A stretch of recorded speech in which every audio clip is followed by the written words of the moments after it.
जो कि ये तलाकी दरवाज़ा है। ये तो बिक्री केंद्र हो गया, इसके अंदर ये सारा कुछ है। ये रहा हुमायूं का दरवाज़ा। और जो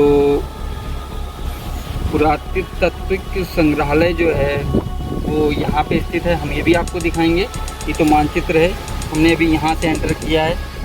टिकट काउंटर से हम लोग अभी गेट के पास पहुँचे हैं।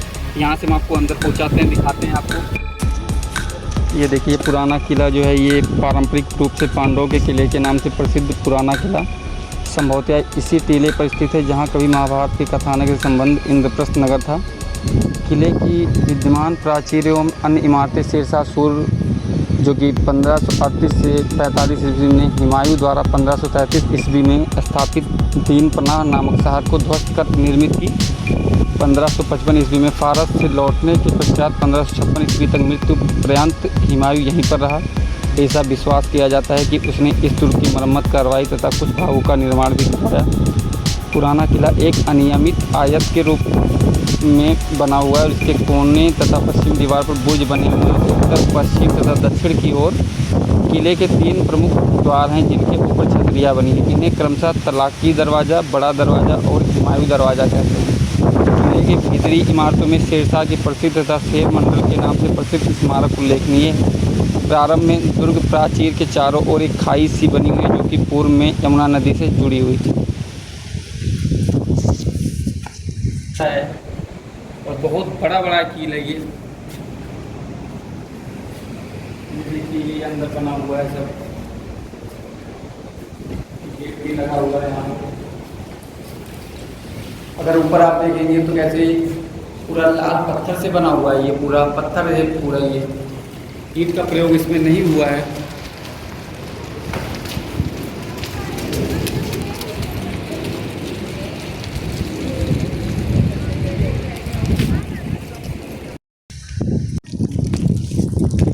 ये देखिए, ये जो आप देख रहे हैं ये बड़ा दरवाज़ा है। चूँकि मुख्य किले की 4 दीवारी का ये एक भाग है, अतः प्रबल संभावना है कि किले के इस पश्चिमी प्रवेश द्वार को ही संभवतः हुमायूं द्वारा बनवाया गया था। इस 3 मंजिली संरचना की ऊंचाई 20 मीटर है, जिसके दोनों ओर बुर्ज बने हुए हैं तथा मुंडेरों में तीर व बंदूक चलाने के लिए छिद्र बने हुए हैं। दीवार के ऊपरी हिस्से में इसकी पूरी लंबाई तक मूल रूप से कंगुरे रहे होंगे, लेकिन एक बुर्ज के शीश को छोड़कर शेष कंगुरे पूरी तरह नष्ट हो चुके हैं। दरवाजे के अलंकरण में बलुआ पत्थर और संगमरमर को खांचित कर किंचित पत्थरों द्वारा नक्काशी एवं टाइल आदि का प्रयोग किया गया है। सजावटी झरोखे और छतरियाँ भी इसकी साथ सज्जा कला में चार लगाती हैं। ये जो आप देख रहे हैं यही मुख्य रूप से बड़ा दरवाज़ा है जो कि काफ़ी ऊंचा बना हुआ है। यहाँ पे भी पहले के राजा महाराजा जो है ऐसे होल टाइप के बने हुए थे जहाँ से वो धनुष तीर अपना चलाते थे, जो कि बहुत ही ऊंचा बना हुआ है। ये कि कहाँ पे किस साइड का क्या पड़ेगा। अगर किला कोयना मस्जिद में जाना है तो आपको इस साइड जाना पड़ेगा। अगर शेर मंडल है तो यही है। पुरातत्विक संग्रहालय जाना तो इस साइड में है और तलाकी दरवाज़ा जो कि इस साइड में पड़ता है। तो यहाँ पे बाकायदा सारी चीज़ आपको मिल जाएगी। कोई आप किसी से भी आपको पूछने की जरूरत नहीं पड़ेगी। यहाँ पे लिखा हुआ है सब कुछ, आपको मार्का दिया गया है कि आपको इस साइड जाना है तो ऐसे आप जाना है। यहाँ पे बोर्ड पे लगा हुआ है बाकायदा खुलने का समय और बंद होने का टाइम दोनों लिखा हुआ है। बाकी यहाँ पे शुक्रवार एवं राष्ट्रीय अवकाशों को बंद भी रहता है। और इसका टिकट है केवल 5 रुपये, जो कि वहीं से ही ऐड होके आता है आपका ये। तो आइए मैं आपको अंदर का दिखाता हूँ। ये जो है पुरातत्विक संग्रहालय है। पुरातत्विक संग्रहालय पुराना किला की स्थापना सन 1973 में की गई थी, जिसका मुख्य उद्देश्य पुराना किला टीले पर सन 1969 से 1973 तक हुए पुरातत्विक उत्खननों से प्राप्त पुरावशेषों को प्रदर्शित करना था। यह उत्खनन किले के प्राचीन इतिहास तथा यहाँ के पुरातात्विक पुरावशेषों को जानने के उद्देश्य से किया गया था। यह संग्रहालय पुराना किला के मुख्य प्रवेश द्वार पश्चिमी दरवाजे के दाएं ओर स्थित है। उत्खननों से प्राप्त पुरावशेषों के आधार पर इस स्थल से मौर्य काल से लेकर प्रारंभिक मुगल काल ईसा पूर्व 3वीं शताब्दी से 16वीं शताब्दी ईस्वी तक निरंतर बसावट के प्रमाण मिलते हैं। यहाँ अनुमान लगाया जाता है कि यहाँ पर लगभग 1000 ईस्वी पूर्व प्राचीन संस्कृति रही होगी। जिसमें चित्रित धूसर मृदंड का प्रयोग होता रहा होगा, क्योंकि इस तरह के मृदंड यहाँ से अस्तरवेय जमाव से प्राप्त हुए हैं। यह स्थल इंद्रप्रस्थ स्थल के नाम से भी जाना जाता है। यह महाभारत काव्य में पांडवों की राजधानी इंद्रप्रस्थ के नाम से उल्लिखित है। इस संग्रहालय में उत्खनन से प्राप्त पुरावशेषों के अलावा दिल्ली एवं राष्ट्रीय राजधानी क्षेत्र से प्राप्त महत्वपूर्ण वस्तुओं को भी प्रदर्शित किया गया है। आइए हम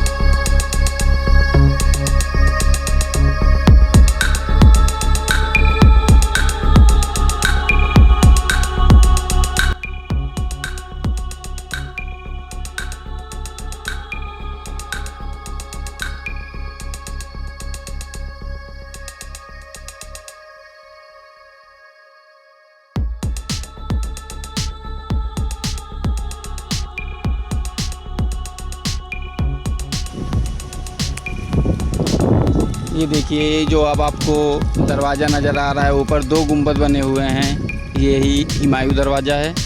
यह दरवाज़ा हुमायूं दरवाज़ा के नाम से जाना जाता है, परंतु दरवाजे की ऊपरी मंजिल पर निर्मित कच्छ से उपलब्ध हल्की पड़ चुकी स्याही के एक लेख से विदित होता है कि इस दरवाजे के निर्माण का श्रेय कुछ हद तक शेरशाह को जाता है। इस दरवाजे के 2 प्रवेश द्वार हैं, एक निचला द्वार एवं एक ऊपरी द्वार।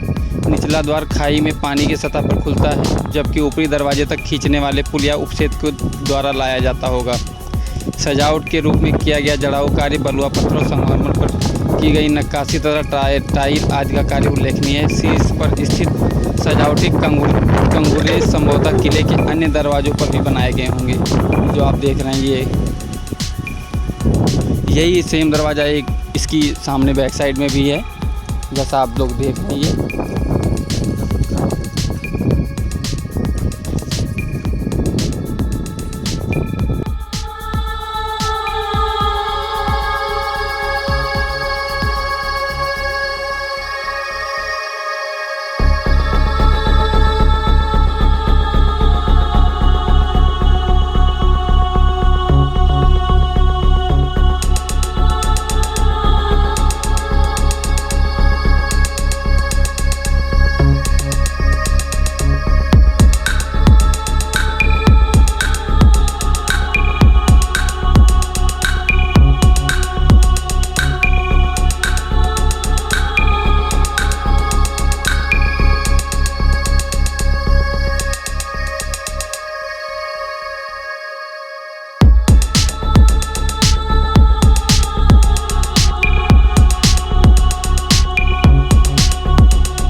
ये जो आप खंडरनुमा देख रहे हैं ये हमाम बोलते हैं इसको, ईंटों से निर्मित है खंडरनुमा ढांचा हमाम।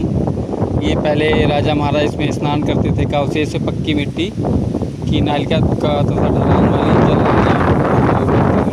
कमरे के चारों अवशेष आज भी देखे जा सकते हैं। इसमें हमामों में गर्म और ठंडे पानी तथा भाप वाले कमरों का भी प्रावधान होता था, जो मुगल कालीन संस्कृति का महत्वपूर्ण हिस्सा हुआ करते थे। बादशाह द्वारा राजधानी के रूप में किले को त्यागने के बरसों बाद तक यह ढांचा उपेक्षित रहा और इसके ऊपर निर्माण कार्य कर दिया गया। इस तथ्य की पुष्टि भारतीय पुरातत्व सर्वेक्षण द्वारा सन 1913-14 में इंद्रपत नाम के गांव के सफाई अभियान में स्थल संरक्षण के दौरान हुई थी। ये जो आपने अभी देखा ये इसे शेर मंडल बोलते हैं। यह 2 मंजिला अष्टकोणीय मंडप लाल बलुए पत्थर सहित धारीदार है, संगमरमर से बना हुआ है, जो शेरशाह सूर के नाम पर शेर मंडल कहलाता है। ऐसा विश्वास है कि इसका निर्माण शेरशाह सूर ने 1541 ईस्वी में करवाया था। बाहर की ओर इमारत के प्रत्येक कोने में गहरी मेहराबें बनाई गई हैं। दूसरी मंजिल पर चौपड़ के आकार का कमरा है जिसमें भी गहरी मेहराबें हैं तथा इसके भीतरी भाग में काचिका सजावट एवं गचकारी में ज्यामितिक चित्रकारी की गई है। संभवतः शेरशाह ने इसे अपने मनोरंजन के उद्देश्य से बनाया था, किंतु ऐसा कहा जाता है कि हुमायूं ने इसका उपयोग अपने पुस्तकालय के लिए किया और इसी मंडप की सीढ़ियों से गिरकर 1556 ईस्वी में मृत्यु को प्राप्त हुआ। ये आप जो देख रहे हैं ये 2 मंजिला है।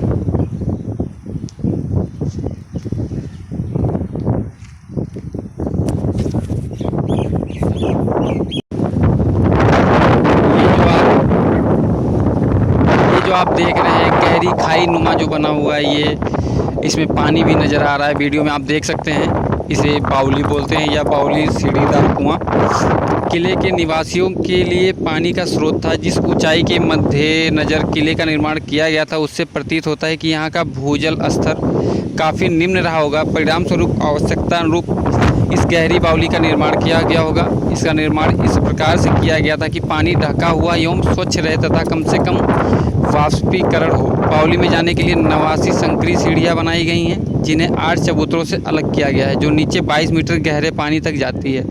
प्रत्येक चबूतरे की स्थिति किनारों पर बनी दीवारों में बने आलों से चिन्हित है।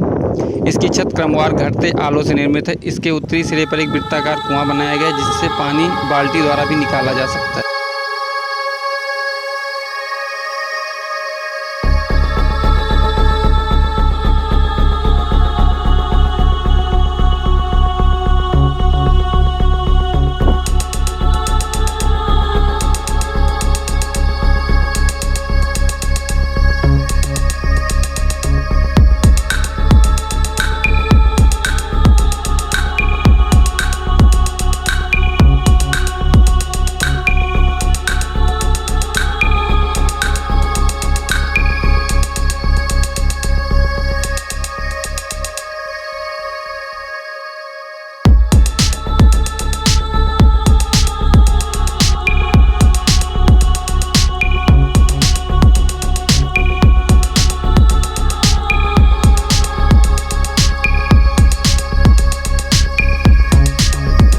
कैसा लगा आपको वीडियो ये पुरानी किला का? अगर अच्छा लगा हो तो आप कमेंट करें, शेयर करें, सब्सक्राइब करें। यार छोटा चैनल है, आप जितने ऊपर करोगे आपके हाथ में है उतना ही हम देंगे आपको वीडियो।